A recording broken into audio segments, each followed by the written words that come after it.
So far we've been looking at quadratic equations where the left-hand side, the polynomial, factors easily. But what happens when the polynomial doesn't factor easily? Here we have 3x squared plus 4x minus 5. 3x squared would be 3x times x. Minus 5 would be negative 5 and 1, or 1 and negative 5. But that's either going to be 15x minus x, which is 14x, or 5x minus 3x, which is 2x. Neither of those give us that middle term of 4x. So how can we solve this if we can't factor it easily? We're going to use a method today called completing the square. The first thing we're going to do to complete the square is we're going to make sure the coefficient of our squared term here, 3x squared, we're going to make sure this coefficient is 1 by dividing the entire equation by 3.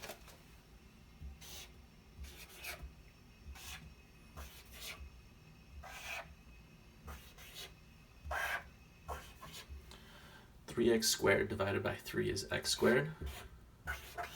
And now I have plus 4/3 x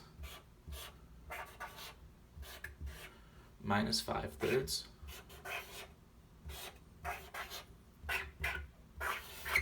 equals 0. So now,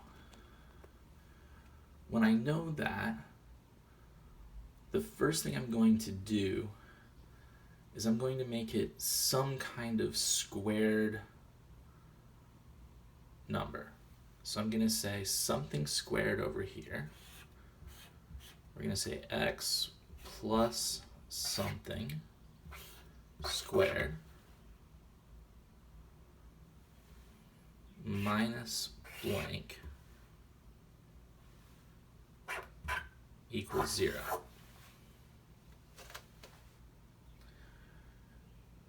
Now, to find out this first blank here, I'm going to look at my middle term. My middle term is 4/3 x. So I need two numbers that add up to I don't need two numbers. I need one number that when added to itself is 4/3. So I'm going to divide 4/3 by 2. 4 divided by 2 is 2. So I'm going to get 2/3.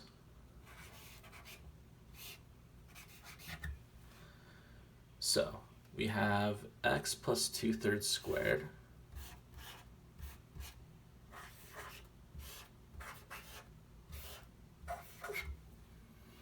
minus some number we don't know yet equals 0.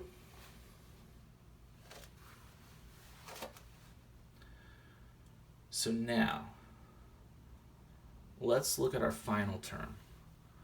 We know eventually we need it to be minus 5/3. We also know that 2/3 squared, 2/3 times 2/3 is 4/9. So I'm going to make a line over here. I'm going to say 2/3, no, I'm going to not say 2/3, sorry. I'm going to say 4/9 minus, I'm going to use y here, equals negative 5/3.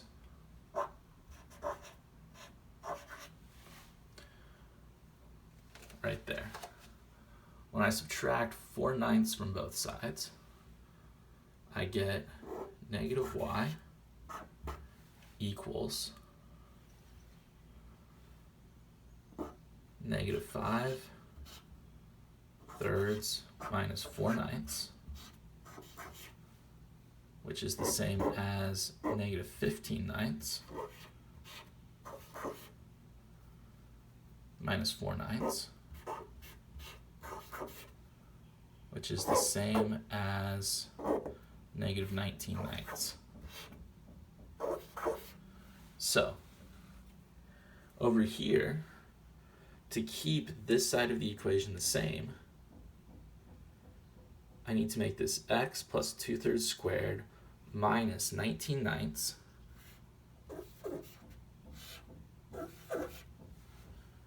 equals 0. So now I'm going to add 19/9 to both sides. I get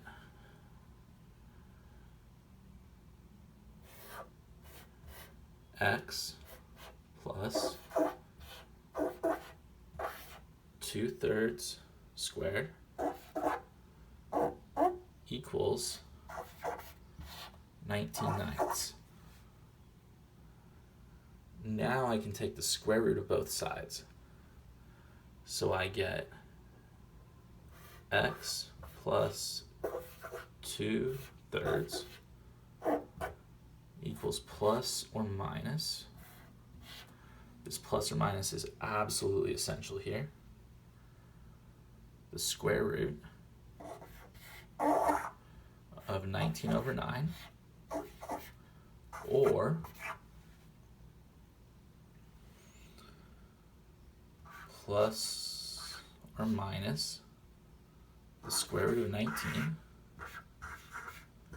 divided by 3, because the square root of 9 is 3. So, if I subtract 2/3 from both sides, I get, I'm going to try an arrow here because this is now a lot of writing in a small space, x equals negative 2/3 subtracted 2/3 from both sides plus or minus the square root of 19 divided by 3.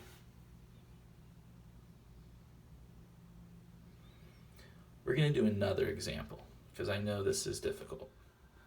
All right, let's look at our second example. We're starting with 2x squared plus 8x plus 5 equals 0. Both 5 and 2x are prime, and so we know that it has to be 2x plus something, both of these are positive, times x plus something equals 0. And we also know that those somethings, if this factors, have to be 5 and 1. 2x times 5 is 10, plus x would be 11x. 2x times 1 is 2x, plus 5 times x is 7x. 5x plus 2x is 7x. Neither of those is 8x. So we know we're going to have to do this by completing the square, at least for now. So we're going to start by dividing the entire equation by the coefficient of my x squared term. In this case, 2.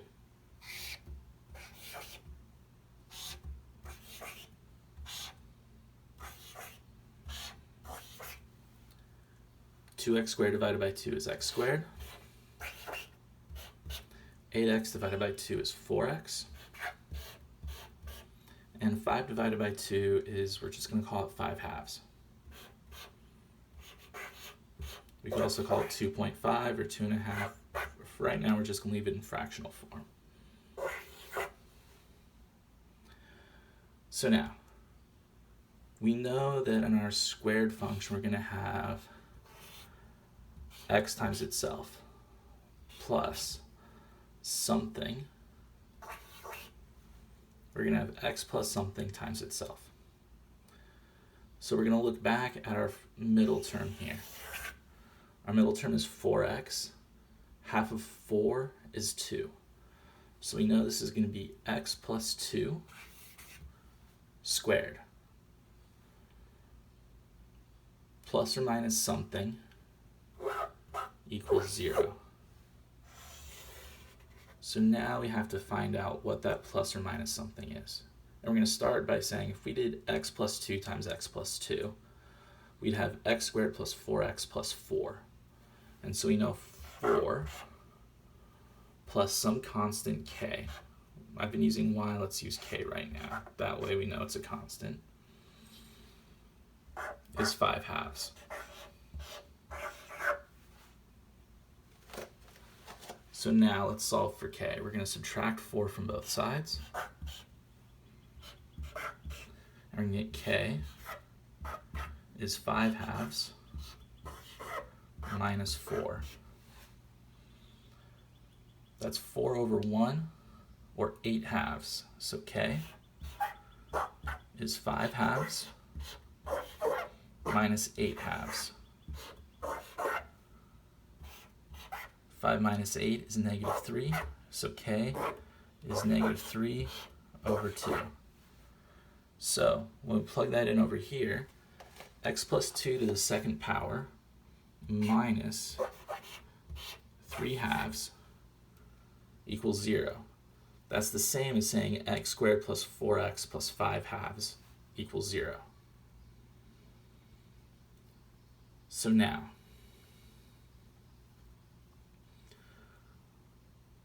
we're going to add 3 halves to both sides to get our squared term by itself, x plus 2.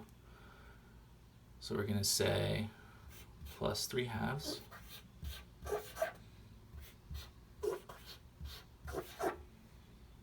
and we get the quantity of x plus 2 squared is equal to 3 halves.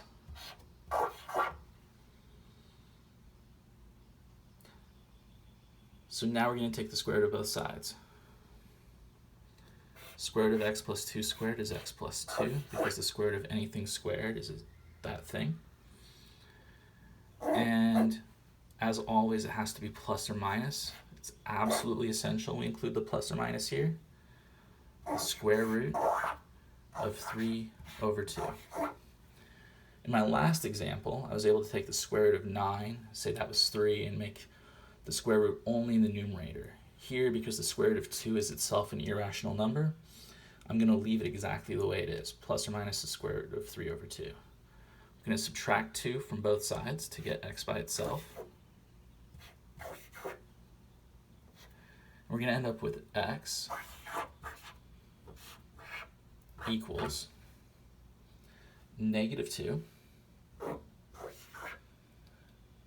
plus or minus the square root of 3 over 2.